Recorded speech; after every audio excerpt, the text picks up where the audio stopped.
तो ये तो एक मतलब कहीं ना कहीं हमने बचपन में पढ़ा था सरस्वती माता की पूरी में एक स्तुति होती थी। हाँ स्तुति होती थी, लेकिन अब कहीं नहीं होती। वही का तो कारण है, डिप्रेशन, एंजाइटी, हार्ट अटैक, उसी का रीजन है। जब आप ज्ञान की देवी की पूजा करेंगे तो चाहे जितनी प्रॉब्लम आ जाए, आपके अंदर साहस होगा, आपके अंदर अपने ज्ञान का गर्व होगा बेसिकली मेरे पास ज्ञान है। सॉल्यूशन तो तभी निकालोगे ना जब आपको नॉलेज होगी। प्रॉब्लम्स तो आएंगी, प्रॉब्लम तो हमेशा आएंगे। आप हमेशा आएंगी। देखिए, जब भी आप एक छोटा सा रास्ता पार करते हैं उस समय भी प्रॉब्लम आ रही है, मगर ज्ञान है आपको पार करने का कि कब गाड़ी आ रही, कितनी दूरी से, हम कितनी स्पीड से निकले। तो ये नॉलेज, ये ज्ञान उसकी देवी माता सरस्वती है।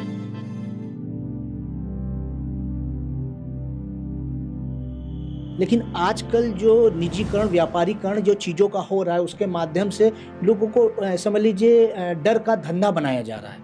ये डर का धंधा बन गया। वास्तव में शनि की खूबसूरती कोई जान ही नहीं सकता है। शनि देव इतने खूबसूरत ग्रह हैं, मतलब ऐसे ग्रह हैं जो आपके जीवन में ऐसी समझ लीजिए बदलाव लाते हैं, ऐसे ऐसे बदलाव लाते हैं कि इसके पश्चात व्यक्ति पाप कर्मों से दूर हो जाता है। सिर्फ इतना कार्य कर लीजिए। मैं ये नहीं कह रहा हूं जाइए मंदिर में ये करिए, वो करिए, ये चढ़ाइए, ये दबाइए, ये उठाइए, ये बहाइए, ये यज्ञ करिए, कुछ मत करिए। सिर्फ आप अपने जन्म लग्न कुंडली के सूर्य और चंद्रमा को अच्छा कर लीजिए। आप पूरे मन भर अपने माता का सेवा और आत्मा भर अपनी पिता की सेवा करें। जब कहते नहीं है कि जब मन से सेवा करेंगे तो माता जो है आपसे खुश हो जाएगी, और जब अपनी आत्मा से सेवा करेंगे तो आपके पिता आपसे खुश हो जाएंगे।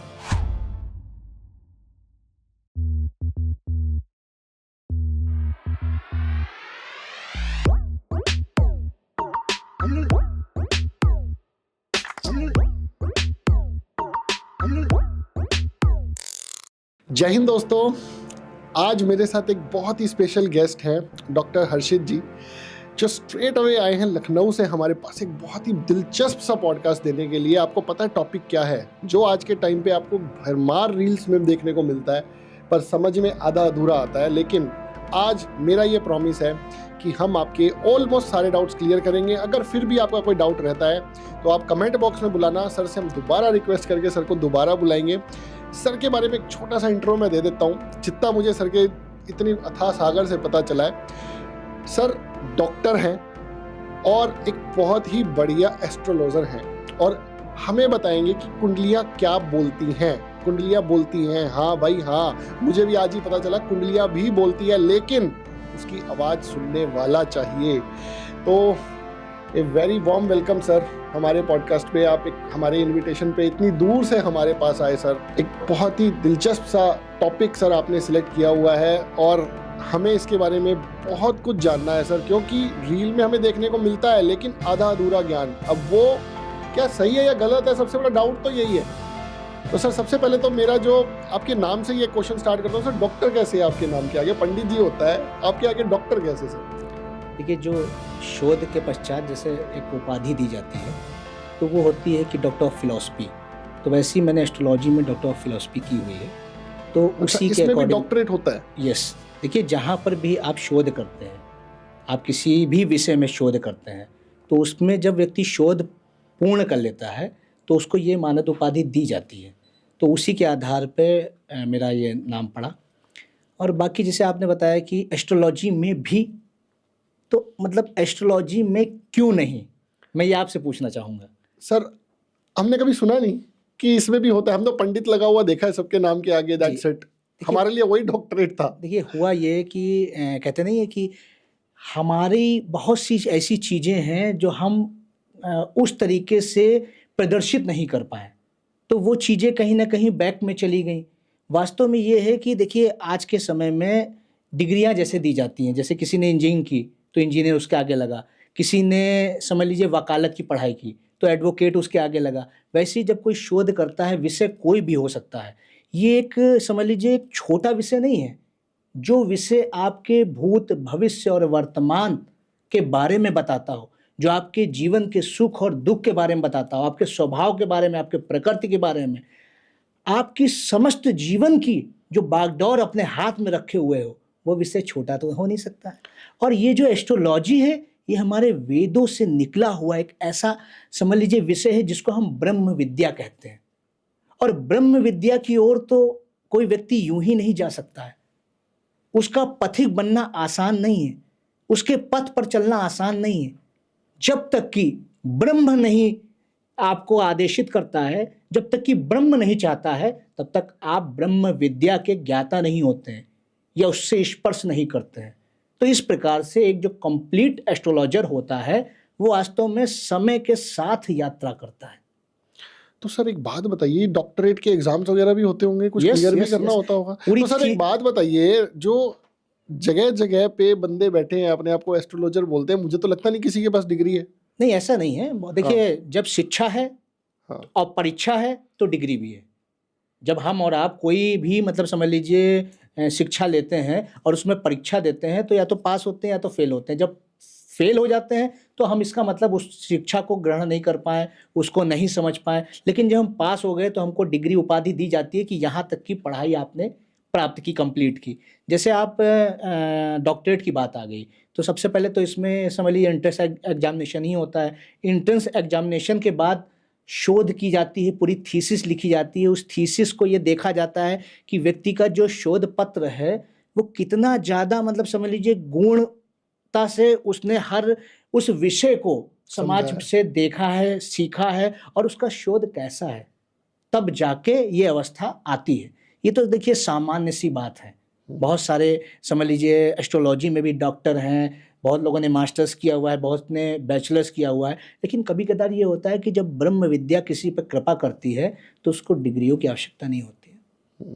वो कुंडली में पहले से परिलक्षित होता है, पहले से लिखित होता है कि कौन व्यक्ति ब्रह्म विद्या का ज्ञाता होगा। आपने देखा होगा बहुत से लोग, आयुर्वेद एक बहुत उत्कृष्ट विद्या है हमारे भारत की, जो कि हमारे वेदों का उप अंग है।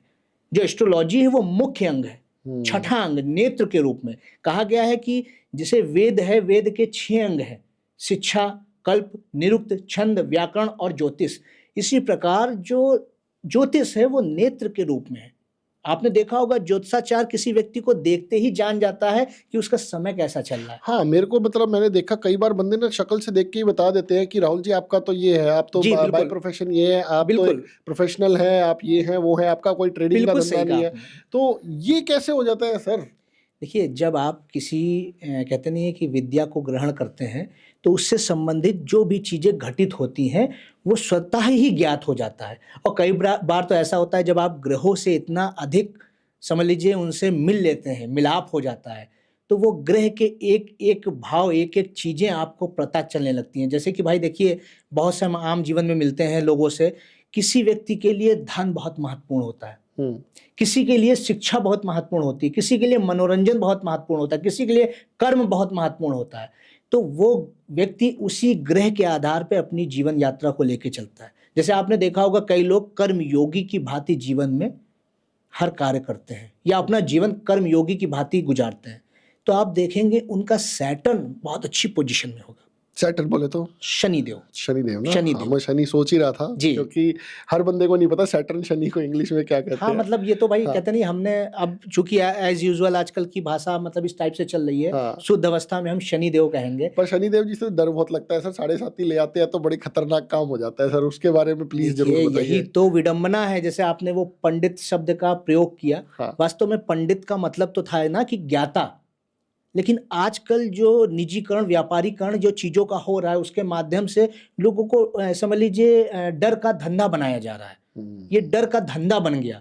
वास्तव में शनि की खूबसूरती कोई जान ही नहीं सकता है।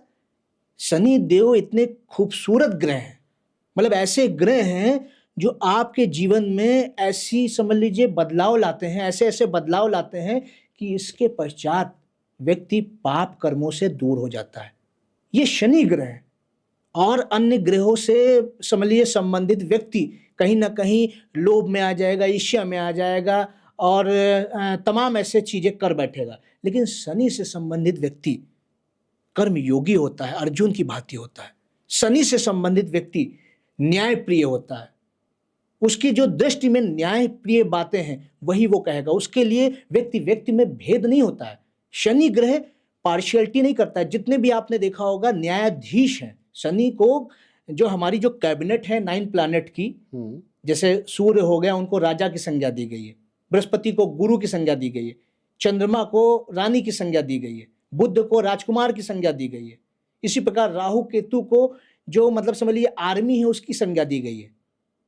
इसी प्रकार शनि को जो है वो कैबिनेट में न्यायाधीश की संज्ञा दी गई है। न्यायाधीश कहां से डराने वाला होगा? वो तो न्याय करेगा आपके जीवन का, जैसे आपके कर्म होंगे वैसा फल आपको देगा। सर लेकिन जो मतलब एक आम आदमी समझता है वो तो ये आ गया, शनि की 7.5 आ गई, अब मेरी ऐसी तैसी निश्चित है, अगले 2 3 4 5 7 7.5 साल मेरी बैंड बजनी निश्चित है, मेरा खूब व्यापार में नुकसान होगा। तो अब ऐसे बंदे को मोटिवेट कैसे करें?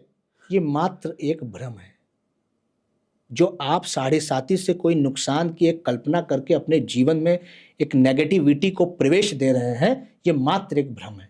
7.5 के कॉन्सेप्ट को जब हम समझेंगे तब हम जान पाएंगे कि 7.5 हमारे जीवन में कैसा इम्पैक्ट करेगी। 7.5 है क्या, ये हमें समझना पड़ेगा। पहली बात तो हमारी जन्म लग्न कुंडली में चंद्रमा जिस राशि पे बैठता है उससे एक घर पूर्व या एक घर पश्चात या चंद्रमा के साथ जब शनि देव आते हैं ग्रह गोचर अवस्था में, अर्थात एक राशि से दूसरी राशि सभी ग्रह परिवर्तित होते रहते हैं, जाते रहते हैं, आते रहते हैं। तो वो जब समझ लीजिए चंद्रमा से जिस राशि में आपकी जन्म लग्न कुंडली में बैठे हैं उसी से एक राशि पहले या एक राशि बाद या उसके साथ जब आएंगे तो वो 7.5 कहलाती है। 7.5 वर्ष, क्योंकि शनि एक राशि में 2.5 वर्ष तक रहते हैं। 2.5 वर्ष पहले, 2.5 वर्ष साथ, 2.5 वर्ष बाद, 7.5 वर्ष हो गए। बेसिकली वो आराम आराम से चलते हैं, राइट? Yes yes. सबसे मतलब धीमे ग्रह और सबसे दूर तक देखने वाले, क्योंकि शनि ही ऐसे ग्रह हैं जिनकी जो 3 दृष्टियां हैं और 3 दूरदर्शी दृष्टियां हैं। पहली दृष्टि तीसरी दृष्टि है, दूसरी 7वीं है और तीसरी दृष्टि जो है वो 10वीं दृष्टि है, और किसी ग्रह के पास 10वीं दृष्टि नहीं है। तो ये जो ग्रह की खूबसूरती है इसको कोई नहीं समझेगा। शनि जिस स्थान को देखते हैं लोग कहते हैं उसको विध्वंस कर देते हैं, ऐसा नहीं है। आपको शनि जो आपके अंदर की मलिनता है उसको त्याग करने पर मजबूर करते हैं। शनि आपका अहित नहीं करते हैं, शनि आपके कुकर्मों को आपसे छुड़ाते हैं, आपके कुकर्मों का अहित कराते हैं, आपके आलस को त्याग कराते हैं शनि। मतलब कहीं ना कहीं हमें जगाते हैं कि भाई तू कुछ गलत कर रहा है, अब ठीक हो जा।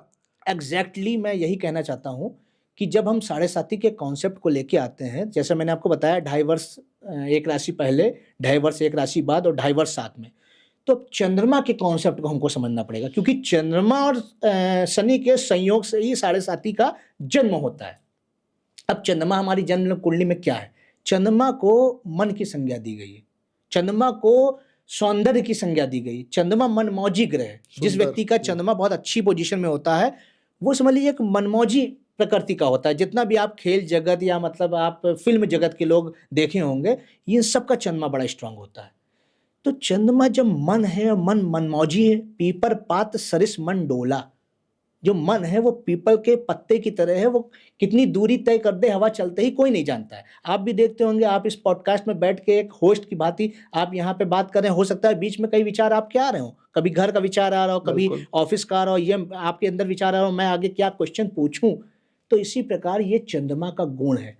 लेकिन जब शनि आते हैं जो एक एकाग्र ग्रह है, जो मनमौजी कहते हैं छोड़ो, कर्म योग की तरफ जाओ, अपनी मनमौजी छोड़ो, अनुशासन की तरफ जाओ, मनमौजी छोड़ो, अच्छे मतलब जो है कहते नहीं है कि एक न्यायकर्ता की दृष्टि से को जगाते हैं आप में अंदर।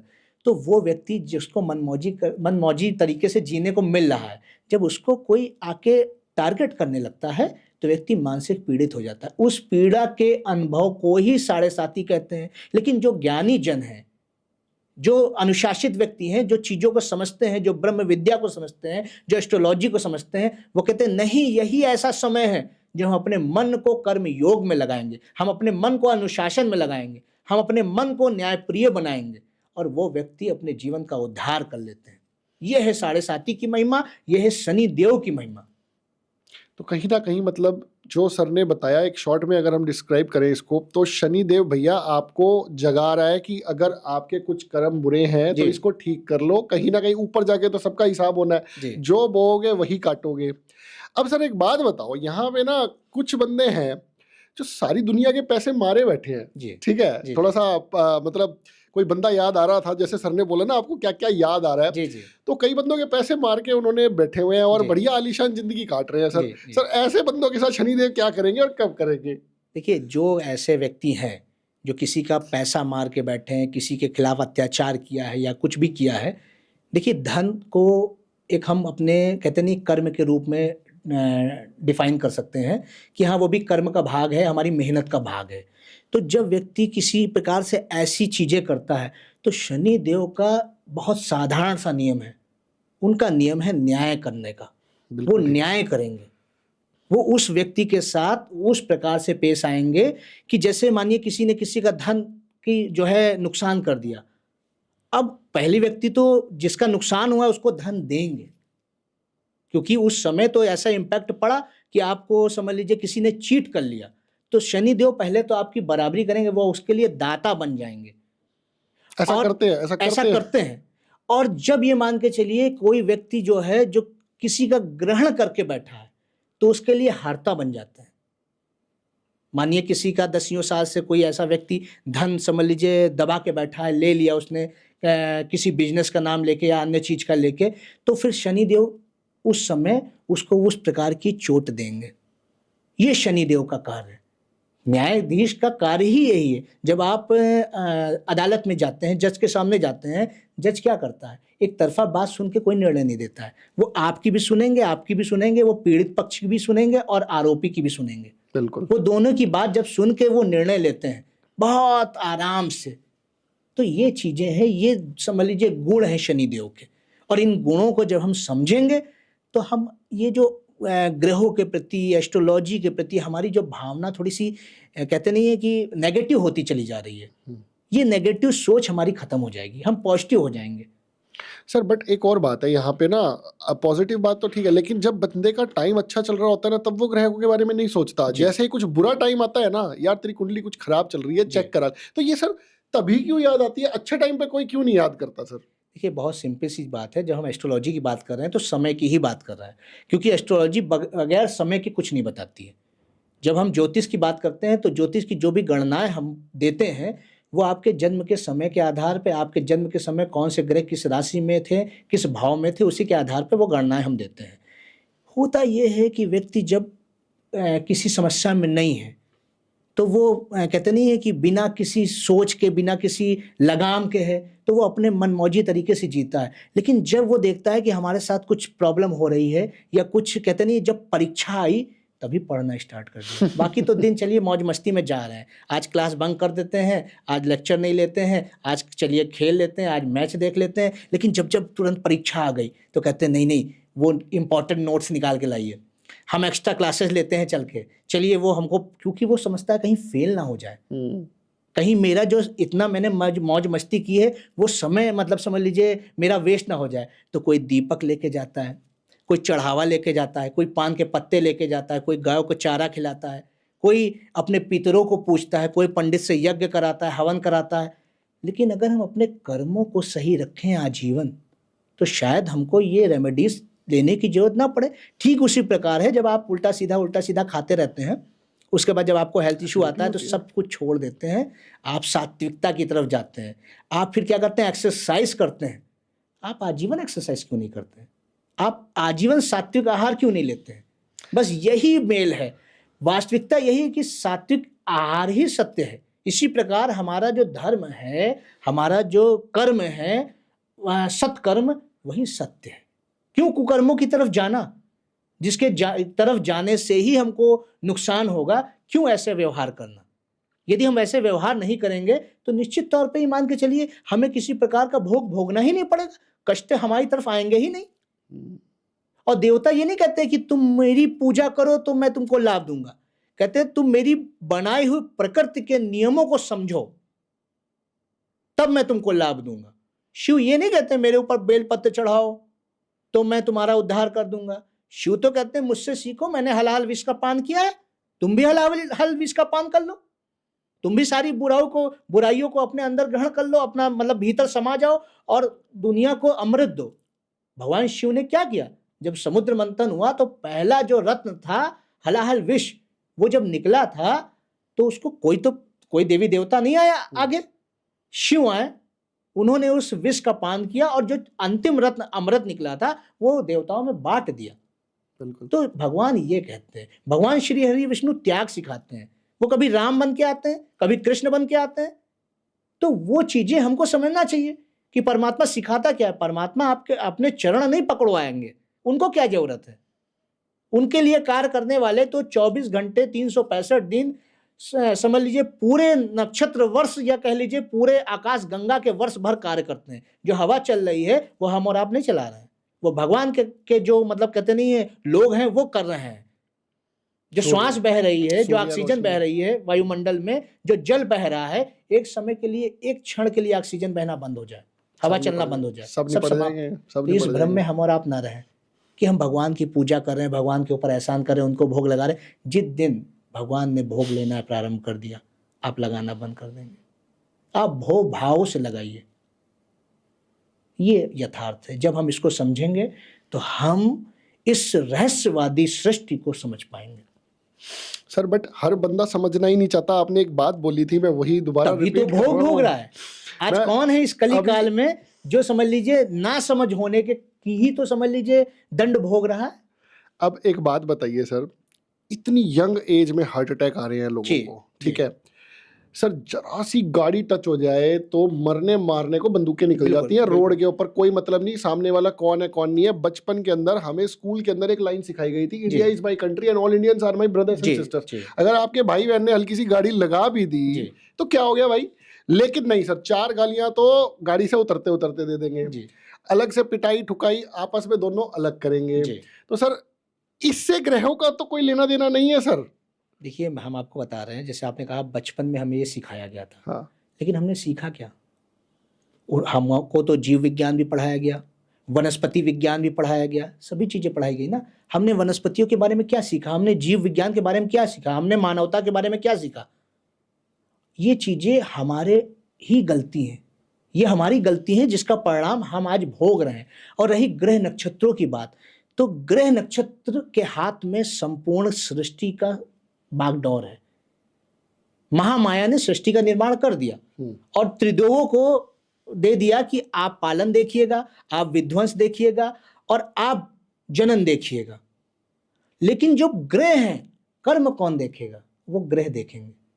अच्छे कर्म कीजिए, फर्स्ट आइए। जैसे कहते नहीं कि एग्जामिनेशन कराने के लिए बैठा दिया जाता है, टीचर की उसमें कोई दोष नहीं होता है, आपको पढ़ाता है टीचर। ग्रह नित्य नए दिन सृष्टि के माध्यम से, प्रकृति के माध्यम से, हमारे माता पिता के माध्यम से, हमारे दोस्त, हमारे संबंधी के माध्यम से हमको शिक्षा दे रहे हैं। लेकिन हम जब वो शिक्षा नहीं ले रहे तो हम फेल होते जा रहे हैं, हम लड़ाई कर रहे हैं, जैसा आपने बताया, हम एक दूसरे के प्रति गलत भावना रख रहे हैं।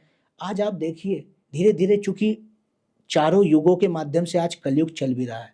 कलयुग का जो कहते नहीं कॉन्सेप्ट है वो क्या है, यही तो है कि जो अच्छे कर्म हैं वो विलुप्त हो जाएंगे, सत्य विलुप्त हो जाएगा, यही तो कलयुग है। आज कौन सत्य का व्रत ले रहा है, कोई सत्य का व्रत नहीं ले रहा। आज अपने माता, अपने पिता, अपने भाई, अपने बहन, अपने सगे संबंधी, इन रिश्तों को कौन आगे लेके चल रहा है। दो जो चीजें हैं वो सबसे ज्यादा महत्वपूर्ण और हमारे जीवन में सबसे ज्यादा समझ लीजिए प्रथम समझ लीजिए स्तर पे होनी चाहिए। वो एक हमारा कर्तव्यों का निर्वहन होना चाहिए, दूसरी मर्यादा होनी चाहिए। किसी में मर्यादा नहीं रह गई है, वो मर्यादा का ना होना ही इन कृत्यों का जन्म देना है। कर्तव्यों का भान ना होना ही इन कृत्यों को जन्म देना है। आज कौन अपने माता, अपने पिता, अपने जो है पत्नी, अपने पति, अपने बच्चों के प्रति अपने कर्तव्यों का निर्वहन कर रहा है। आप दिल से कह दीजिए कि हाँ पूर्णतया आपने अपने जीवन में यह कार्य किया या मैंने अपने जीवन में यह कार्य किया। हम कहीं ना कहीं अपनी आवश्यकताओं के आधार पर, अपने स्वार्थ के आधार पर अपने कर्मों को छोड़ देते हैं, अपने दायित्वों का त्याग कर देते हैं, अपने कर्तव्यों का त्याग कर देते हैं। और आप उसका त्याग करके क्या प्राप्त कर ले पाते हैं? जा तो सभी मृत्यु की ओर रहे हैं, लेकिन मोक्ष की ओर कोई नहीं जा रहा है। मृत्यु मोक्ष नहीं, ये समझना होगा। जो मृत्यु है वो मोक्ष नहीं है। जब आप सत्कर्मों के साथ जीवन में आगे बढ़ेंगे, ग्रहों के तत्वों को अपने अंदर समावेश करके आगे बढ़ेंगे, तब वो मृत्यु नहीं होगी, वो मोक्ष होगा, वो संतुष्टि की यात्रा होगी। आप अपने से 15, 20, 25 वर्ष पहले देखते होंगे आपके बाबा, आपके नाना, आपकी दादी ऐसी यात्राएं उन्होंने की हैं, मोक्ष की यात्रा उन्होंने की है। उन्होंने अपने पोते का ख्याल रखा, उन्होंने अपनी बच्चे का ख्याल रखा, उन्होंने अपनी बेटी का ख्याल रखा, उन्होंने समाज का ख्याल रखा, उन्होंने राष्ट्र के प्रति अपनी समझ लीजिए जो भी अपनी जिम्मेदारियां थी उनको पूरा किया। उन्होंने पशु पक्षी की जो है प्रति जो जिम्मेदारियां थी उसको पूरा किया। आज ये पृथ्वी सारी हमारी ही है, पशुओं की, पक्षियों की, अन्य जीव जंतुओं की कोई उस पर अधिकार नहीं है। तो हम मनुष्य, महान मनुष्य राक्षस बन रहे हैं, और उस राक्षस बनने का जब ग्रह दंड देते हैं तो हम कहते हैं शनि की 7.5। हाँ, सीधी बात वहीं पे आती फिर है। हम कहते हैं राहु। हाँ सर, राहु बहुत अच्छा हम फिर इस टॉपिक तरीके से आपने कहते बोला हैं सर, राहु केतु का नाम बड़ा आता है सर। जी जी। जब बैंड बजती है, घाटे होते हैं, सब कुछ लॉस में होता है बंदा, तभी याद आती है। अब राहु केतु का नाम और आने लग गया सर। बचपन से तो हम शनि की 7.5 सुनते थे जी। अब पता तेरा राहु केतु भी खराब है भाई। अब इसका क्या मतलब है सर? देखिए, यही तो मैं आपको बताना चाह रहा हूं कि हम लोगों ने कुछ भी फैला दिया, कुछ भी उड़ा दिया।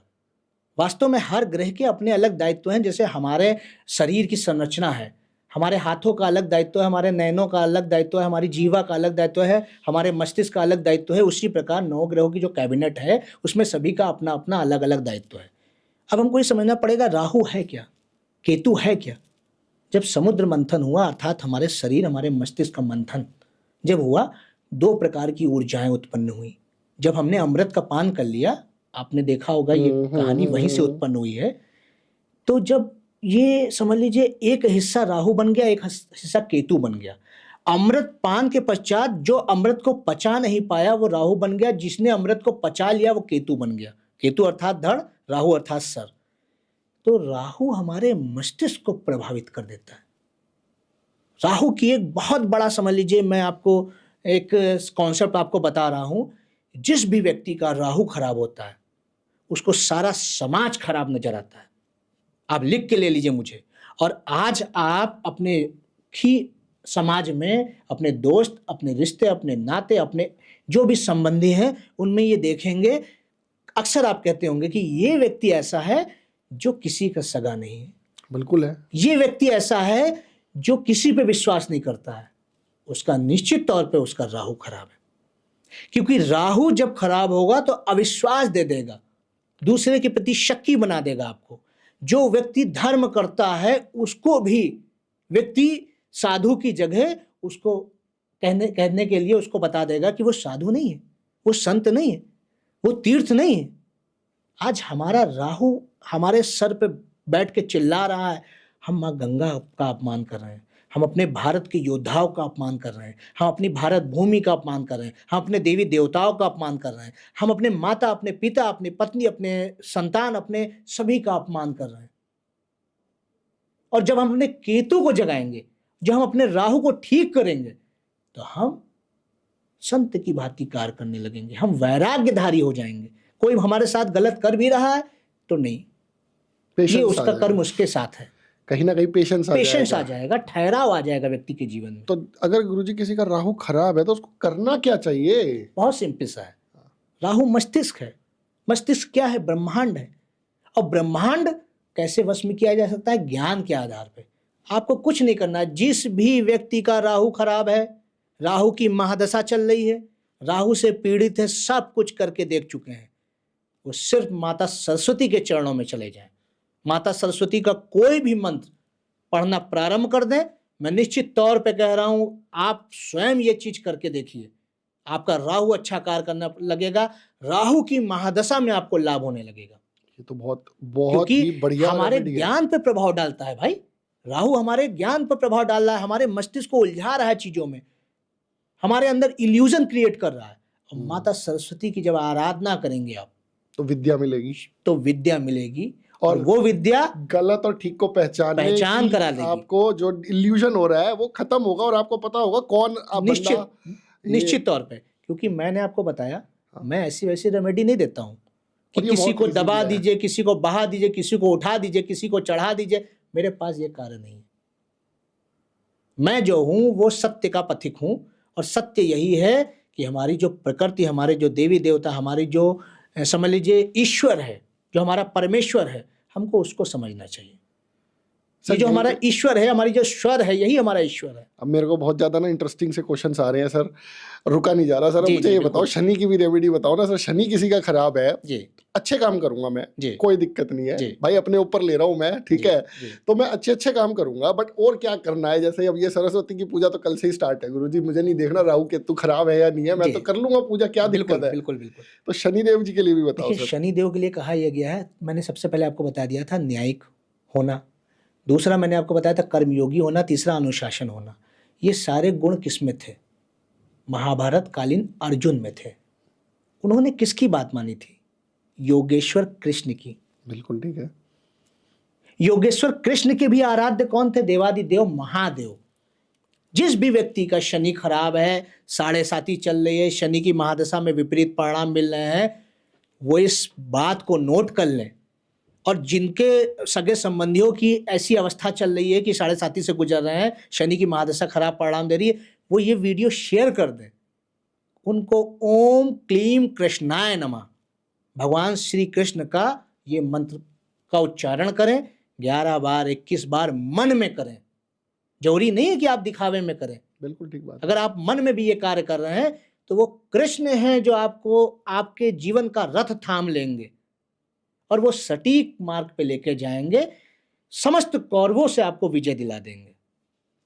ये वास्तव है, ये वास्तविकता है जीवन की, ग्रहों की। हर जगह संदेश छिपे हैं। रहस्यमयी दुनिया है, यह रहस्यमयी प्रकृति है, लेकिन हमें वहां से निकालना है चीजें। जिस प्रकार प्रकृति ने दिया सब कुछ है, लेकिन बताया नहीं। आप और हम सभी स्वर्ण पहनते हैं, देखिए आप पहने हुए हैं। चांदी है गुरुजी। नहीं, यहाँ तो इस उंगली में स्वर्ण पहने अरे हुए ये हैं। बीवी ने जबरदस्ती पहना रखी दिया है कि हाँ तुम पहने तो पता है। चलता रहे कि तुम जो क्या है ये- मैरिड हो। जी जी, ये जो मतलब स्वर्ण की रिंग आप पहने हैं, क्या ये प्रकृति ने बना के आपको दी थी? नहीं, प्रकृति ने तो सोना माटी दिया में था। स्वर्ण दिया था, बिल्कुल ठीक बात। हमने उसको शुद्ध किया और शुद्ध करके उपयोग में लाए। प्रकृति उसी प्रकार अन्न देती है, बीज आप डालते हैं, अन्न उगाती है, लेकिन बना के आप ही खाते हैं। तो ये हमको समझना है, ये कॉन्सेप्ट हमको समझना है कि प्रकृति ने भी कर्म का ज्ञान दिया है। कर्म नहीं करोगे तो कुछ नहीं है। यही हमारी एस्ट्रोलॉजी चलती है, 3 खंभों पे, 3 पायों पे, 3 पहियों पे चलती है। जो हमारा संचित कर्म है, जो हमारा प्रारब्ध है और जो हमारे क्रियामाण है। तो क्रियामाण का वो रोल है जीवन में कि अगर आप सत्कर्मों की ओर जाते हैं। अब कौन कहेगा कि अरे कलयुग में है, भाग दौड़ की जिंदगी है, ऐसा है वैसा है, बहुत सारी जिम्मेदारियां हैं, हम कैसे सत्कर्म करें? तो आप ये सोचिए कि आपने जैसे जैसे अपनी जिम्मेदारियों को कम किया, जैसे जैसे अपने दायित्वों को कम किया, अपने माता के प्रति, अपने पिता के प्रति, अपने भाई के प्रति, अपनी बहन के प्रति, अपनी पत्नी के प्रति, अपने समाज के प्रति, अपने राष्ट्र के प्रति, वैसे वैसे आपकी आयु भी कम हो गई। पहले शतायु होते थे, आज दिखा दीजिए 90, फिर 80, फिर 70, फिर 60, धीरे धीरे और कम करिए। सिर्फ और सिर्फ स्वार्थी बन जाइए, अपने लिए जीना शुरू कर दीजिए। मुझे तो लगता है कि 25-30 वर्ष की आयु होगी और आप मोक्ष जिसको कहेंगे या मृत्यु कहेंगे उसको प्राप्त हो जाएंगे। कहीं ना कहीं मेजरली जो रीजन है इतनी जी। यंग एज में बच्चों का जाने का, जी। एक रीजन ये भी है क्योंकि बहुत सारे रीजन होंगे, क्या पता उसके पिछले जन्म क्या थे, जी जी अगले जन्म क्या है, जी। वो भी होगा, मल्टीपल रीजंस, लेकिन जी। एक रीजन कहीं ना कहीं ये भी बनता है। नहीं, ये तो हम ये कह सकते हैं ना कि ये हमको कहना बहुत मतलब शीघ्रता हो जाएगी, क्योंकि हम व्यक्ति के पाप कर्म और पुण्य जो भी उसका जन्मों जन्मांतर की यात्राएं चली आई हैं, उसका लेखा जोखा हम बिना देखे ये बात बोलेंगे तो ये समझ लीजिए अन्याय हो जाएगा। हमने ये बात इसलिए बताई कि आप अपने दायित्वों का निर्वहन जब करेंगे तो आपको पूर्ण सुख की प्राप्ति होगी, आप सुखद जीवन जिएंगे।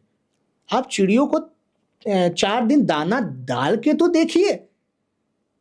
अगर आपको कोई बहुत बड़ा कर्ज हो जाएगा तो आप कहेंगे अरे कुछ नहीं, ये जो 4 चिड़िया हमारे 4 दाने लेके जा रही है, ये हमारा करोड़ों का कर्ज उतार देंगी। इतना सामर्थ्य है, ये पुण्य है। परमात्मा ने इसके लिए आपको सक्षमता दी है।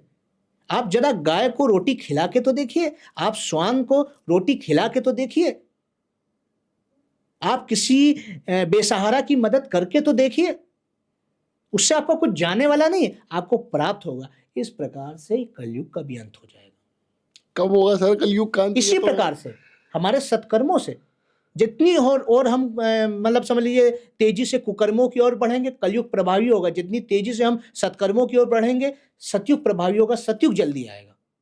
और सतयुग से और कलयुग की दूरी मात्र सत्य और कर्म की है। सतयुग में कैसे कर्म होते थे और ये जो हमारा वर्तमान में जो कलयुग चल रहा है उसमें ऐसे कर्म है। आप इनको दोनों को एक कहते नहीं तुला में रख लीजिए, आपको पता चल जाएगा। वो सत्य का युग था इसलिए सतयुग था, ये कली का युग है इसलिए मतलब कहते नहीं है कि इस प्रकार से हम लोग व्यवहार कर रहे हैं, इस प्रकार से जीवन का अपना आचरण कर रहे हैं।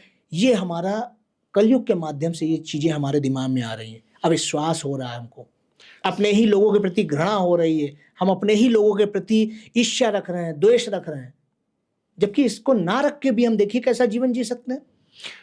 सर यहीं पे अब एक क्वेश्चन उठता है, मैं थोड़ा सा टॉपिक अब अलग कर रहा हूँ जी, क्योंकि कलयुग का टॉपिक ऐसा है भैया, उस पर एक अलग ही पॉडकास्ट चाहिए, बहुत लंबा ठीक जो है। तो सब्जेक्ट है। मैं अब आ जाता हूँ सर, 29 मार्च के आसपास कुछ कुंडलियाँ चेंज हो रही हैं जी। और इस पे कुछ ज्ञान डालिए। अब मेरे लिए मतलब एक नॉर्मल आदमी क्या सोचे, उसके लिए अच्छा टाइम कैसे आ सकता है, या उसको सरस्वती की पूजा डन हो गई जी, चिड़िया को दाना डन हो गया। ऑल्दो मैंने बचपन में जब मैं इतना सा था तब मैं डालता था दाना, जी जी, लेकिन अपनी व्यस्तता के कारण तो बचपन या में इग्नोरेंस के कारण, यही बात है, बचपन में खूब खुश रहते होंगे, बिल्कुल। अब आपको चिंता होने लगी होगी। चिंता क्या, अब कलेश ही बहुत है जी जी जिंदगी में कलेश ही बहुत है। तो अब ये बताइए सर कि 29 मार्च के बाद, शायद मुझे लग रहा है ये पॉडकास्ट ही मेरे लिए 29 मार्च के लिए जो है ना एक लैंडमार्क बनने वाला है, क्योंकि जी। मैं बहुत सारी चीजें आज नई नई सीखने वाला हूँ। जी, 29 मार्च के बाद क्या चेंजेस आने वाले हैं सर कुंडलियों में? देखिए बहुत सिंपल सी बात है। ये जो 29 मार्च की आपने बात की, आज ही का दिन हाँ, शनि देवगुरु बृहस्पति, देवगुरु बृहस्पति कौन है? वो जो है समझ लीजिए धर्म के गुरु हैं। वो हमारे मतलब भीतर जो है वो स्वाभिमान जगाते हैं, वो हमारे अंदर शिक्षा जगाते हैं, वो हमारे अंदर धर्म जगाते हैं। तो वो जो है शनि देवगुरु बृहस्पति की द्वितीय राशि पे जाके वहाँ पे 2.5 वर्ष तक ठहराव करेंगे। तो जब कोई ग्रह किसी दूसरी राशि पे मतलब किसी भी ग्रह की राशि पे जाता है, वो वैसे मिश्रित परिणाम देता है, वो वैसा स्वभाव वाला हो जाता है। अब जैसे आप एक समझ लीजिए एक्टर हैं या आप एक सीए हैं, आप मंदिर में जाएंगे क्या करेंगे? जल चढ़ाया शिव जी पे, जल चढ़ाया, आरती चलाई। आप फंक्शन में जाएंगे डांस करेंगे, डांस करेंगे। आप स्कूल में जाएंगे तो शिक्षा बिल्कुल, लेंगे। ठीक है। इसी प्रकार जब शनि देवगुरु बृहस्पति की राशि में जा रहे हैं, मीन राशि में आज ही के दिन प्रवेश कर रहे हैं, तो उस प्रकार के इम्पैक्ट व्यक्ति के जीवन पे पड़ेंगे। जो व्यक्ति धर्म से जुड़ा है, जो व्यक्ति स्वाभिमान से जुड़ा है और मतलब अपने भीतर जागृत रखता है, और जो व्यक्ति ज्ञान की यात्रा करता है, उन सबके काम बनने प्रारंभ हो जाएंगे। और जो व्यक्ति इसके विपरीत है, अधर्मी है, कुकर्मी है, जो ज्ञानियों का सम्मान नहीं करता है और जो अपने से बड़े का सम्मान नहीं करता है, वो प्रॉब्लम में आ जाएंगे, वो सभी प्रॉब्लम में आ जाएंगे। ये है होता है ग्रहों का इम्पैक्ट हमारे जीवन पे, क्योंकि वो तो कर्मों के आधार पर रिजल्ट दे रहे हैं, उनसे क्या लेना देना कि राहुल गुप्ता जी हमारे कौन है, वो आपके कोई नहीं है। डॉक्टर कुंवर हर्षित राजवीर कौन है? कोई नहीं है, हम उनके कोई नहीं है। उनको चाहिए हमारे जो प्रकृति है उसमें वो अच्छा वातावरण उपस्थित करें, उसके प्रवाह को बनाएं। जो प्रकृति का नेचर है सबके लिए समान भाव का, वो चिड़िया हो गई, वो कोई जीव हो गया, पशु हो गया, पक्षी हो गया, पेड़ हो गए, पौधे हो गए, पानी हो गया, पहाड़ हो गया, जलप्रपात हो गया, सबके लिए समान। जब आप अपने भीतर ये अवधारणा ले आएंगे, निश्चित तौर पे आपका जीवन भी अच्छा हो जाएगा। आपने देखा है कभी साधु संत को चिंता करते हुए? वास्तविक संत की बात कर रहा हूँ मैं, उन दिखावे वाले लोगों की बात नहीं कर रहा हूँ। क्यों? क्योंकि उनके अंदर सबसे पहला जो अपने जीवन में वो समझ लीजिए नियम को आत्मसात करते हैं, वो समानता का। वो किसी के प्रति पक्षपात नहीं करता है कोई भी संत। आपने देखा होगा कभी पीड़ा नहीं होती, वो बल्कि ब्लेसिंग दे रहे हैं, सारी दुनिया उनके पास जा रही, उनके चरणों में आशीर्वाद ले रही। ये चीजें हैं। तो इस प्रकार से जो भी 29 मार्च के बाद शनिदेव मीन राशि में गोचर कर रहे हैं और मीन राशि में 2.5 वर्ष तक वो गोचर करेंगे। एक शनिदेव एक राशि में 2.5 वर्ष तक रहते हैं। तो ऐसे समय हर व्यक्ति को ये ध्यान रखना चाहिए कि शनिदेव कर्मयोगी, कर्म के जो देवता हैं, वो ज्ञान के देवता के घर में जा रहे हैं, वो स्वाभिमान के देवता के घर में जा रहे हैं, वो त्याग के देवता के घर में जा रहे हैं, वो तपस्या के देवता के घर में जा रहे हैं। उसी प्रकार आप अपना जीवन दीजिए, बस शनिदेव आपको लाखों करोड़ों आपकी जो भी समझ लीजिए समस्याएं हैं उनको सॉल्व कर रहे हैं, आपकी इच्छाएं की पूर्ति कर रहे हैं। आप ग्रहों के अनुकूल जीवन जी के तो देखिए। लेकिन गुरुजी बहुत सारे लोगों को तो ये लगता है कि ये सब बकवास है, ये सब चीजें गलत हैं। देखिए हर यात्री कहीं न कहीं एक समय ऐसा आता जरूर है जब वो धर्म की शरण में आता है। हर व्यक्ति, आपने तो मतलब सामान्य लोगों की ये बात बताई है, मैंने एक से एक नास्तिक को देखा है। वो एक ऐसा समय आता है कि वो धर्म की शरण में पूजा पाठ करने लग जाता है, लेकिन वो पूजा पाठ को धर्म समझ लेता है, यहाँ पे वो गलती कर देता है, यहाँ पे भूल कर देता है। वास्तव में हमारे जो धर्म है वो हमारे कर्मों में संलिप्त होना चाहिए। हम जो भी कर्म करें वो धर्म संगत कर्म करें, और जो लोग ये कह रहे हैं वो वैसा जीवन जी रहे हैं। उनकी लोगों से बन नहीं रही है, प्रेम विवाह करते हैं और विवाह विच्छेद हो जाता है, कहीं अपने माता से कुछ नहीं है, अपने पिता से कुछ नहीं, कहीं रोग ग्रसित किए ले रहा है, धन हानि हो रही है, इस प्रकार से हो रहा है, समाज में मान हानि हो रही है।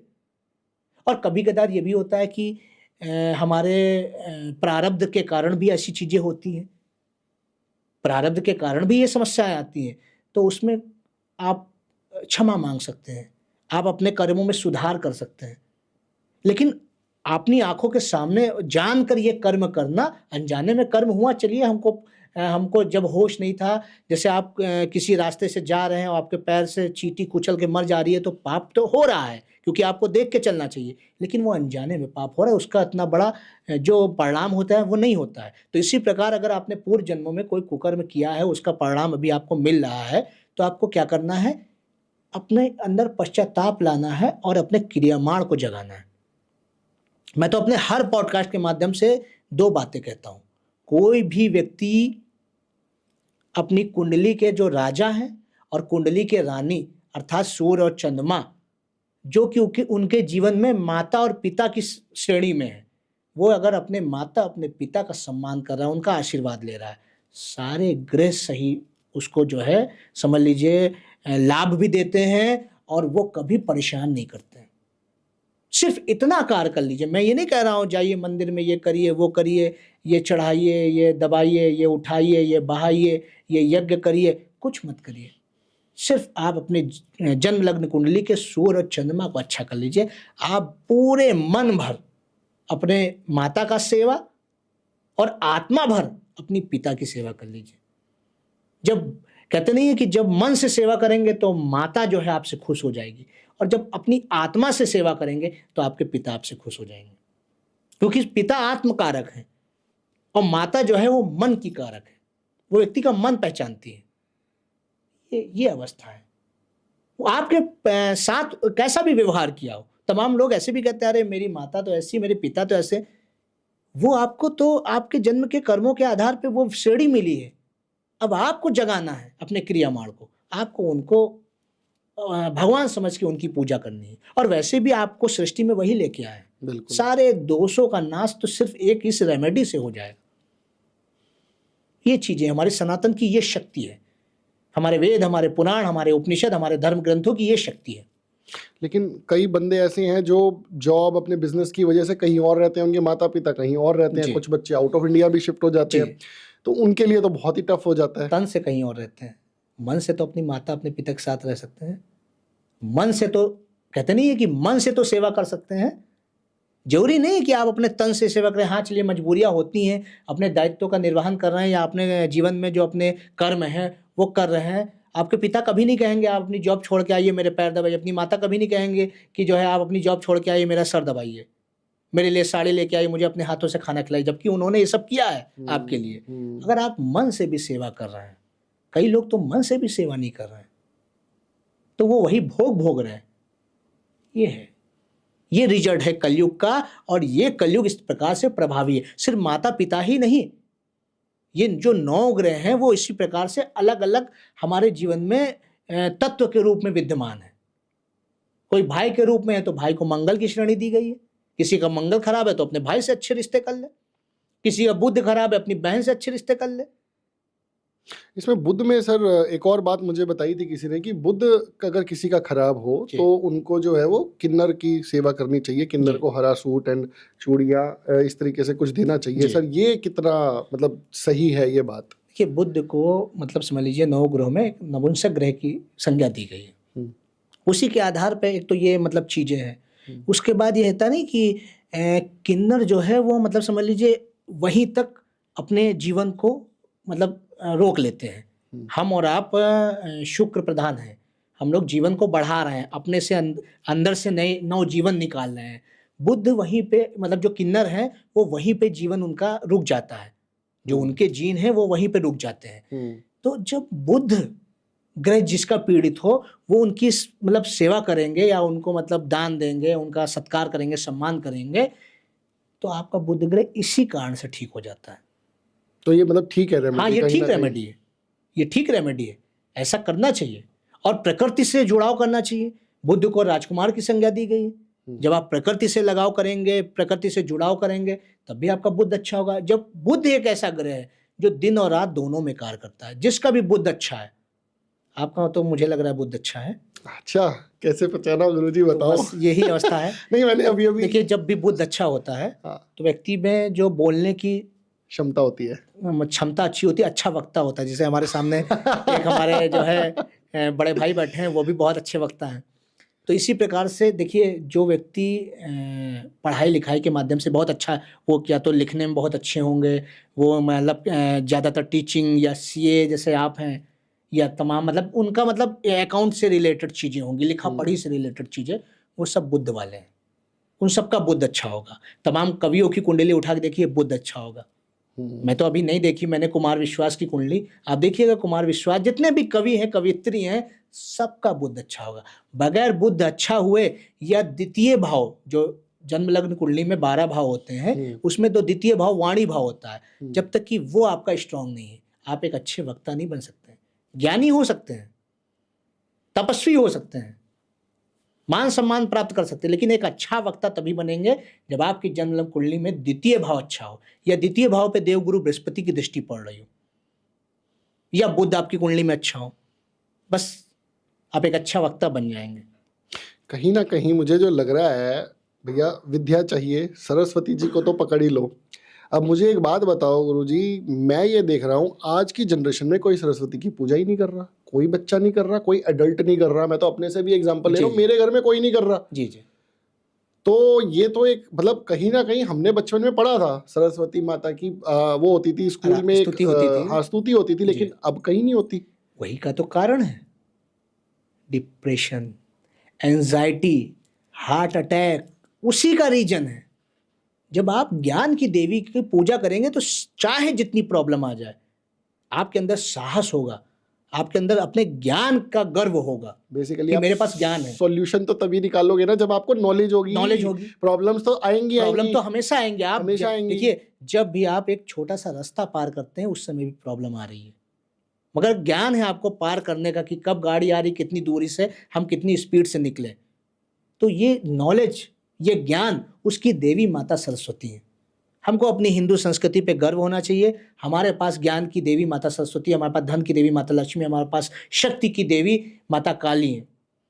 हम उनकी पूजा नहीं कर रहे हैं, हम इधर उधर विचित कर रहे हैं, इधर उधर की चीज़ें कर रहे हैं, इधर उधर की रेमेडी कर रहे हैं। कोई कह रहा है ये शब्द बोल दो, कोई कह रहा है ये कार्य कर दो, नहीं कर रहे हैं। हमको ये समझना चाहिए, हमको प्रकृति की पूजा करनी चाहिए, हमको स्त्री का सम्मान करना चाहिए।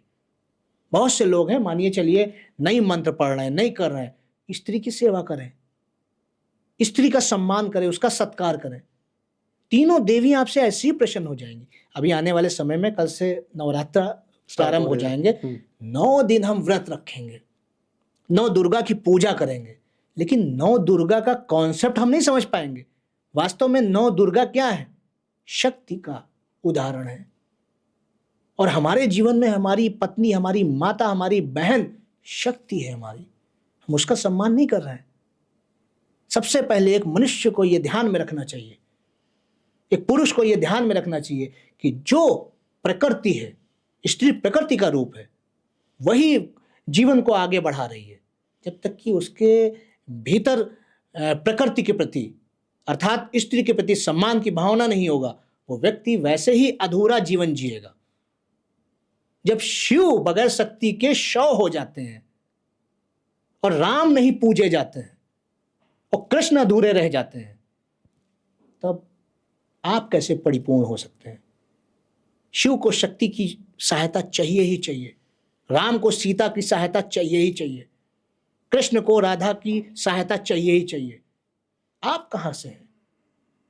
ईश्वर का मात्र अंश है, वो ईश्वर है, तब वो प्रकृति के आगे समर्पित है। कहीं ना कहीं इसी वजह से एक लाइन कही जाती है, एक सक्सेसफुल आदमी के पीछे एक औरत का हाथ है। जी, कहीं ना कहीं इसी से रिलेटेड है वो। नहीं, पीछे आगे की बात नहीं है। वास्तविकता ये है कि जब तक कि कोई पुरुष एक मतलब अपने भीतर कहते नहीं है कि जब तक कि ऐसी भावना नहीं मतलब जगाएगा या दर्शाएगा, तब तक कि वो पूर्ण सफल नहीं हो सकता है। हर व्यक्ति, आपने सफल व्यक्ति देखा होगा, आप उदाहरण ले लीजिए, हमारे देश का समझ लीजिए गौरव कह लीजिए, या बहुत मतलब समझ लीजिए प्रतिष्ठित परिवार है, अंबानी परिवार। बिल्कुल। एक व्यक्ति देखिए, वो मुकेश अंबानी, वो अपनी पत्नी को कितना सम्मान देते हैं। वो देखिए सफल है, कितना मतलब मान सम्मान है और चीजें उपलब्धि हो रही है। यहां से आप देखेंगे हमारे यहाँ कोई भी देवता देखिए अकेले नहीं पूजा जाता है। राम सीता के साथ, कृष्ण राधा के साथ, शिव शक्ति के साथ, पार्वती के साथ पूजे जाते हैं। लेकिन हम ये सब नहीं सीखेंगे। हमको तो पाश्चात्य संस्कृति और भूत चुड़ैल और वो जिन और वो जिन्नात और वो क्या बोलते हैं वो फॉक्शायर और वो जीसस क्राइस्ट, हमको तो उसमें हमारी रुचि पड़ेगी ना। हमारी रुचि जो वास्तविक जो केंद्र बिंदु है, ऊर्जा का परम स्रोत है, उसके प्रति हमारी रुचि कम हो जाएगी, क्योंकि वो थोड़ा सा शॉर्ट टर्म बता रहे हैं कि ऐसा करो तो ऐसा हो जाएगा, और जबकि आपके जीवन में कुछ नहीं होगा। जो वास्तविकता है वो सनातन है। बस इतना समझ कीजिए। अब गुरुजी यहाँ पे आपने 2 वर्ड और बोले थे, सूर्य और चंद्रमा। भैया इसके बारे में भी बहुत बोला जाता है कि यार आपका सूर्य खराब है, आप ये कर लो, आपका चंद्रमा खराब है, ये कर लो। जैसे मैं बताता हूँ, मुझे किसी ने बोला था चंद्रमा खराब है तुम्हारे बेटे का, तो आप शिव जी को जल चढ़ाओ। बहुत अच्छा है, मैंने किया, मुझे अच्छा लगा। मैंने कहा ये तो ठीक है, मुझे तो कोई उससे लाभ भी हुआ होगा उसको, निश्चित तौर पर। अब लाभ तो हो रहा है, मुझे नहीं पता इस वजह से हो रहा है, किस वजह से हो रहा है। I am continuing with that, मैं वो कंटिन्यू कर रहा हूँ। और शिव जी को देसी घी चढ़ाने के लिए बोला था उन्होंने डेली, क्योंकि आपके बेटे से अगर चढ़वाओगे तो बहुत अच्छा। मेरा 4 साल का बेटा है, बट मैंने कहा ठीक है, बेटे से कभी कभी चढ़वा देते हैं, कभी कभी मैं खुद चढ़ा देता हूँ, मिक्स कर लेता हूँ, तो मतलब ठीक है ये रेमेडी बहुत अच्छी। देखिए मेरी बात समझिए, शिव को वैराग्य के देवता कहे गए हैं। शिव ने भगवान शिव ने चंद्रमा को अपने मस्तक पे धारण किया है। चंद्रमा को श्राप था और उस श्राप को मिटाने के लिए उनको अपने मस्तक पे धारण किया है। तो आप ये मान के चलिए, और समस्त ग्रह जो 9 ग्रह हैं वो शिव की पूजा से ठीक हो जाते हैं। जब आप जल चढ़ाते हैं तो चंद्रमा ठीक हो जाता है। जब आप जल या दूध दोनों में से कोई भी चीज चढ़ाते हैं तो चंद्रमा ठीक हो जाता है। जब आप हल्दी चढ़ाते हैं या आप चने की दाल चढ़ा देते हैं तो आपका बृहस्पति ठीक हो जाता है। जब आप शक्कर चढ़ाते हैं या आप गन्ने का रस चढ़ाते हैं या आप देसी घी चढ़ाते हैं, तब आपका शुक्र ठीक हो जाता है। जब आप गुड़ चढ़ाते हैं या कोई लाल चीज चढ़ाते हैं, मसूर की दाल जैसे हो गई, तो मंगल आपका ठीक हो जाता है।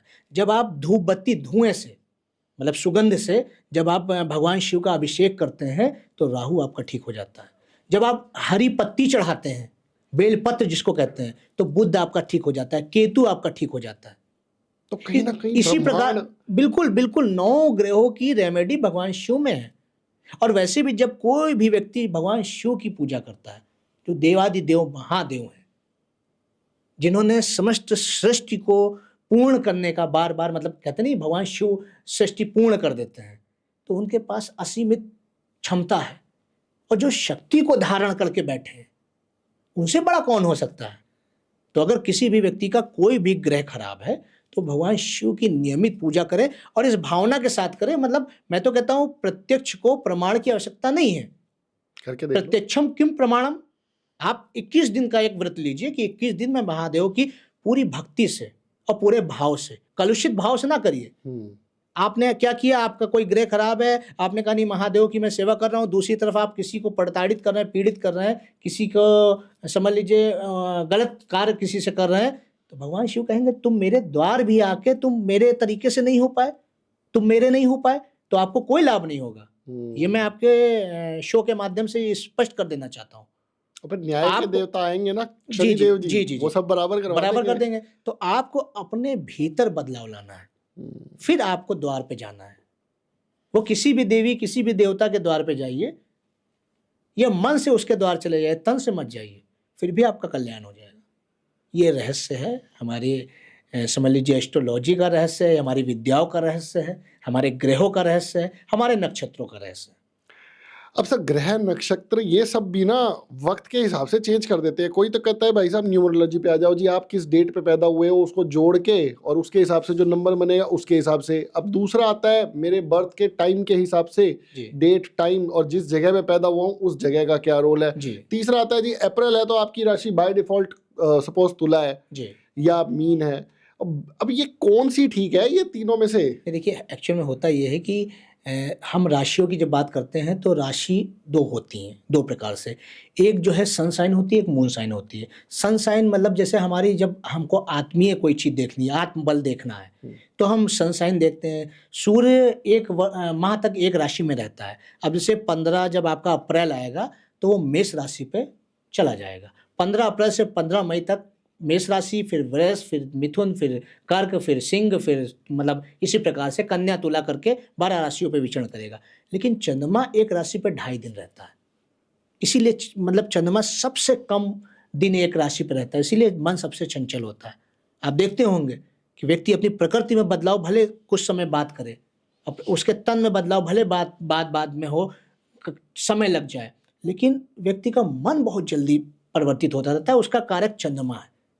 तो इसके पीछे का ये कॉन्सेप्ट है। और जो हमारी वैदिक एस्ट्रोलॉजी है उसमें महत्व लग्न को दिया गया है, जिस समय पे वो पैदा हुआ, जिस समय वो पैदा हुआ उसमें जो ग्रह की गणनाएं होती हैं, कौन सा ग्रह किस राशि पे था, कौन सा नक्षत्र किस चरण में था, उसके आधार पे ये चीजें पता चलती हैं। वो एक समझ लीजिए सटीक व्यवस्था है, वो हर चीज आपके जीवन के बारे में बता सकती है। लेकिन जैसे आपने न्यूमरोलॉजी की बात की, अब हम लोग बहुत लोग हस्त विद्या की बात करते हैं, बहुत लोग फेस रीडिंग करते हैं, बहुत लोग समुद्रिक ज्ञान की बात करते हैं, ये सब समुद्रिक शास्त्र के अंतर्गत आता है। कोई लोग कर्ण देखते हैं। आपके पॉडकास्ट के माध्यम से एक बहुत अच्छा वीडियो मैं आपको देता हूँ, बहुत अच्छी बात मैं बताता हूँ। ये कितने भी व्यूअर्स हैं आपके, वो सब देखें और सब समझें। आपने देखा होगा कि जिन भी व्यक्तियों के कान बड़े होते हैं, जिसको कहते हैं गज कर्ण, वो व्यक्ति आपको प्रतिष्ठित मिलेगा ही मिलेगा। अब सोचिए कान के माध्यम से मैं बात कर रहा हूँ। आप अपने समझ लीजिए इस शो में चेक भी करवा लीजिए, धर्मेंद्र के कान देखिएगा बहुत बड़े हैं, प्रतिष्ठित हैं, ठीक है। मोदी जी के कान बहुत बड़े हैं, प्रतिष्ठित हैं। आपने देखा होगा उत्तर प्रदेश की राजनीति में अपनी बहुत महती भूमिका निभाने वाले मुलायम सिंह यादव के कान भी आपने देखे होंगे, बहुत बड़े थे, गजकर्ण। उन्होंने भी एक सामान्य किसान परिवार से लेकर एक राजनेता की दूरी तय की थी। मोदी जी ने भी यही किया, धर्मेंद्र ने भी यही किया, तमाम मतलब ऐसे मैंने तो ये 3 उदाहरण दिए हैं। आप जितेंद्र के कान देख लीजिए, बहुत अच्छा एक्टर रहे। ऐसे तमाम लोगों के उठा लीजिए जो गजकर्ण होते हैं, वो प्रतिष्ठित होंगे, धनवान होंगे और ख्याति, मान, प्रतिष्ठा सब उनके जीवन में मिलती ही मिलती है। कान बड़े करने का भी कोई तरीका है? अब ये देखिए, ये देखे समझ लीजिए परमात्मा ने भेजा है, आप ये चेक कर लीजिए। और उसी प्रकार से जैसे कान छोटे हैं तो क्या होगा, कान छोटे वाला व्यक्ति बुद्धिमान होता है। चलो ठीक है, कुछ तो है। आप खुद अपने में चेक कर लीजिए, या मतलब मैंने आपसे खुश करने के लिए नहीं कहा है। आप देख लीजिए जिनके कान छोटे होते हैं तो वो व्यक्ति को बहुत डीप में जाके समझते हैं।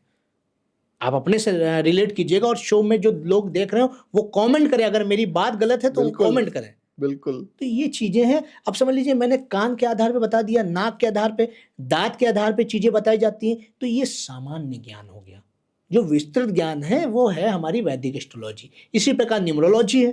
न्यूमरोलॉजी में आपने जो एक मूलांक निकाल लिया, एक भाग्यांक निकाल दिया, वास्तविकता में ये अंक गणित ये भारत की थी, भारत की व्यवस्था है। लेकिन चाइना ने उसको मतलब थोड़ा सा मतलब कहते नहीं है कि अलग तरीके से प्रदर्शित किया। उन्होंने लूशो ग्रिड एक ले आए, लूशो ग्रिड में उन्होंने हमारे ही ग्रहों की संख्याओं को रखा, उन्होंने भी 9 भाग किए, 9 संख्याएं उन्होंने भी रखी, उन्होंने भी बुध को बीचों बीच किया। हमारा जो वैदिक एस्ट्रोलॉजी में है बुध को राजकुमार बताया गया है। उन्होंने भी क्या किया कि समझ लीजिए बुध की संख्या 6 संख्या को लूशो ग्रिड में बीचों बीच रखा, लेकिन वो कॉन्सेप्ट जो है वो आपको विस्तृत ज्ञान नहीं दे सकता है। तो सामयिक ज्ञान मतलब लिमिटेड है कि एक देखा कि हाँ 4 संख्या पे पैदा हुआ है, 4 तारीख को जन्म हुआ है किसी का, या 13 को हुआ है, या 22 को हुआ है, या 31 को हुआ है, तो कह दिया 4 मूलांक है, राहु का अंक है, व्यक्ति होशियार होगा, बहुत बुद्धिमान होगा और बहुत क्रियाशील होगा। आदमी कहता है हाँ ठीक है, सही बता रहे हैं, मगर वो सिर्फ इतना है। लेकिन जो बहुत डीप में जाते हैं तो हमारी वो वैदिक एस्ट्रोलॉजी का प्रयोग करना पड़ता है। अब सर एक बात बताइए, ये कहा जाता है कि भैया हर बंदे का कुंडली के अंदर संपूर्ण लिखा हुआ है कि उसने क्या करना है जीवन में। बिल्कुल। तो सर एक बात बताओ, लेकिन मेहनत के बल पे तो इंसान कुछ भी हासिल कर सकता है जी। तो फिर एक बात बताओ, सपोज मेरी कुंडली में लिखा हुआ था कि मुझे बिजनेसमैन नहीं बन सकता, मैं ये कर सकता था जी। पर मेरा मन था यही करने का और मैं लगा रहा तो मैं कर गया जी।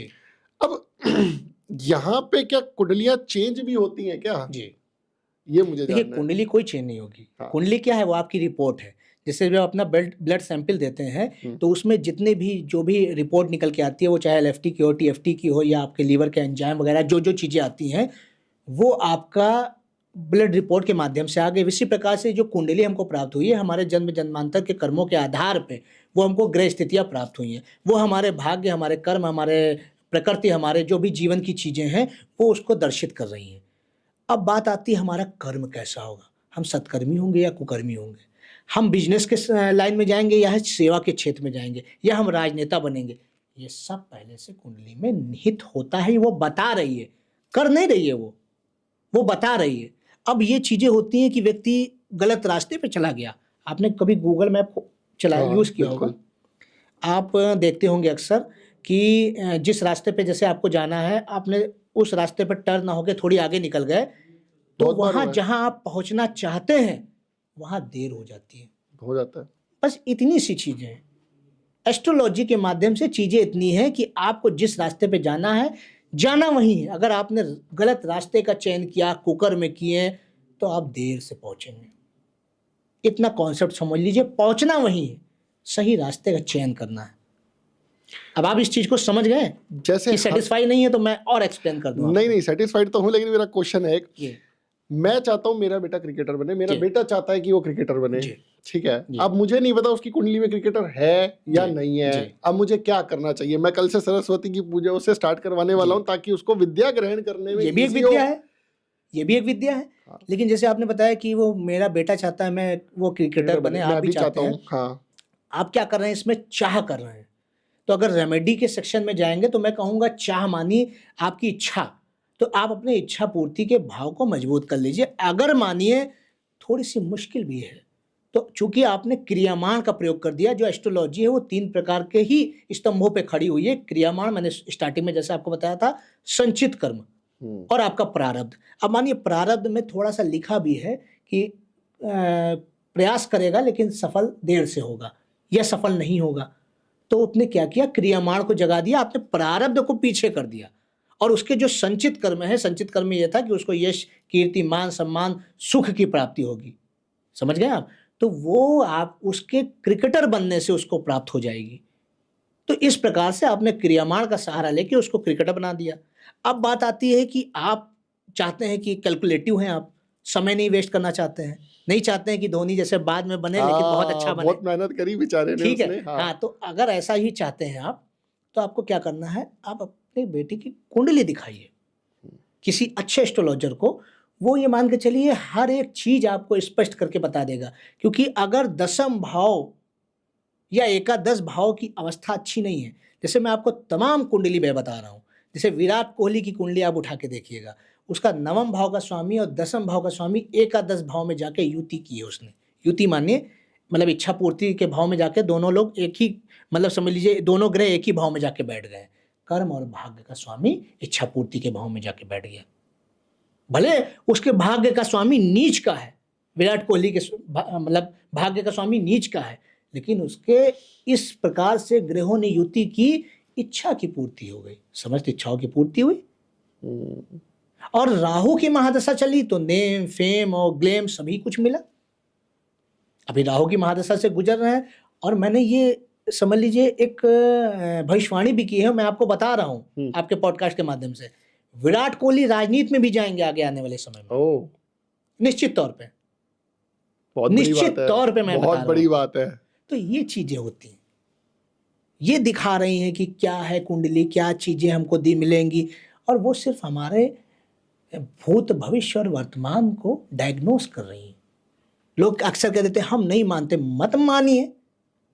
आपकी ब्लड रिपोर्ट में लिखा है कि आपका कोलेस्ट्रॉल बढ़ा हुआ है या कम है, या आपके लीवर के एंजाइम बढ़े हुए हैं कि कम है, कि आपका विटामिन डी, आपके पैरों में दर्द होता है, विटामिन डी आपका कम है, मत लीजिए और गिरेगा। अगर आप मान लेंगे तो विटामिन डी बढ़ा देंगे, पैरों में दर्द खत्म हो जाएगा। बहुत खूब सर, बहुत बहुत बड़ी बड़ी बातें हैं ये, और कहीं ना कहीं there is no second opinion. मेरे पास कोई सेकंड ओपिनियन नहीं है, मेरे पास मानने के अलावा और कोई चारा नहीं है, क्योंकि आपने जो पॉइंट्स उठाए हैं उसको आपने एग्जाम्पल के साथ इतने अच्छे तरीके से समझाया कि there is no second opinion. देखिए, मैं आपके शो में कोई वायरल रील नहीं दूंगा। वायरल अपने आप हो जाएगी सर। नहीं, मैं आपको बता रहा हूँ मैं आपके शो में कोई ऐसी वायरल रील नहीं दूंगा कि इन्होंने, जैसे एक मतलब मैंने देखा एक एस्ट्रोलॉजर का रील तो चलती रहती है आजकल, उन्होंने कहा भगवान शिव की जो पूजा करता है वो धन प्राप्त नहीं कर पाता है। लीजिए, कैसे हो जाएगा? मतलब एक से एक लोग पड़े हुए हैं, अरे वो जीवन का सबसे उत्तम धन प्राप्त कर लेता है। शिव की पूजा करने वाला कभी भी, कोई भी मतलब भगवान शिव की जो पूजा करता है वो आनंद से दूर नहीं रह सकता। आनंद से उत्तम धन कोई नहीं है, बिल्कुल आनंद से उत्तम धन कोई नहीं है। तो ये चीजें हैं, लोग जानते हैं कि आजकल आंशिक ज्ञान लेके पूरा पढ़ा रहे हैं। देखिए, बड़े बड़े ट्यूटोरियल्स खुले हुए हैं, क्लासेस खुली हुई हैं, सब इतने लाख रुपए दीजिए आईएएस बना रहे हैं, पीसीएस बना रहे हैं। क्या वास्तविकता है ये?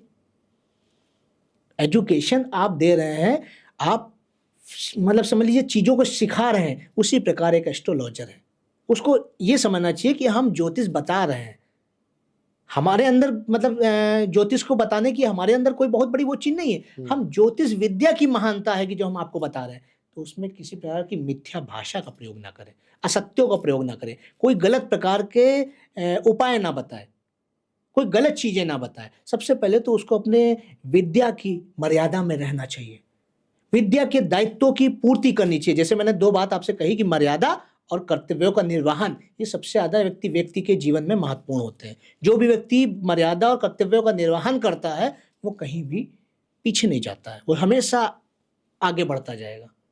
ये कॉन्सेप्ट है सर। अगर किसी की डेट ऑफ बर्थ 3 तारीख है तो उसके बारे में क्या बता सकते हो सर? देखिए, 3 जो न्यूमरोलॉजी के अकॉर्डिंग 3 जो डेट है वो जुपिटर की है, बृहस्पति की है। तो ऐसे व्यक्ति जो होते हैं वो मतलब स्वाभिमानी होंगे, ज्ञानी होंगे। उसके साथ साथ आप देखेंगे कि जो बृहस्पति के जितने भी गुण हैं वो उनके अंदर विद्यमान होंगे। सबसे बड़ी बात, जैसे मैंने 2 गुण बताया, एक स्वाभिमान होना और दूसरी बात ज्ञान होना। उसके साथ साथ मतलब कहीं ना कहीं वो बहुत जल्दी किसी चीज से चिढ़ जाते हैं। मतलब एक होता नहीं, उनके अंदर चिढ़न की भी बात आ जाती है कि अगर उनका कोई काम बात उनकी नहीं मान रहा है या कुछ नहीं कर रहा है। जैसे हमारे टीचर होते हैं कि अगर स्टूडेंट उनकी बात नहीं मान रहे हैं तो वो बहुत जल्दी तुरंत वो कर लेते हैं। लेकिन उसके साथ साथ उनके सपने बड़े होते हैं, क्योंकि एक शिक्षक जो होता है वो पूरे राष्ट्र का निर्माण करता है। देवगुरु बृहस्पति की भी यही मतलब अवस्था है कि उनके जो मतलब चीजें हैं वो वृहद स्तर के होते हैं।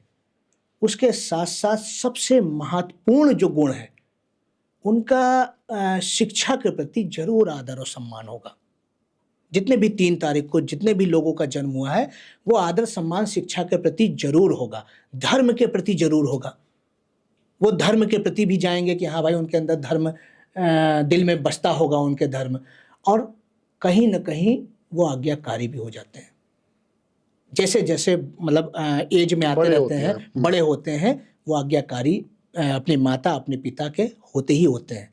क्योंकि गुरु को जैसे राम की भी संज्ञा दी है, राम ने आपने देखा किस प्रकार से अपने पिता के कहने पे समझ लीजिए क्या हुआ, अच्छा किस प्रकार अपने पिता के कहने से समझ लीजिए अपने राजपाट का त्याग कर दिया, वनवास चले गए। तो ये अवस्था होती है।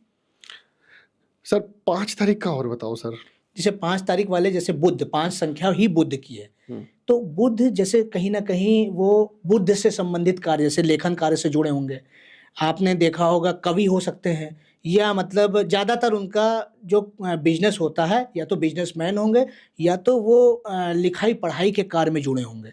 उसके साथ साथ वक्ता जरूर होंगे। जो भी 5 तारीख को पैदा हुआ है वो एक अच्छा वक्ता होगा।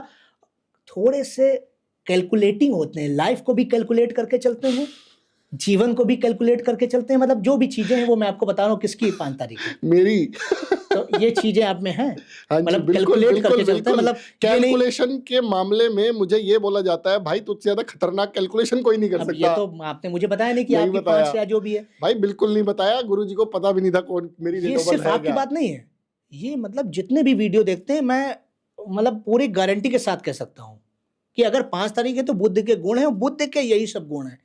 और उनकी सबसे बड़ी एक चीज है कि वो दिन और रात दोनों समय सोचते हैं।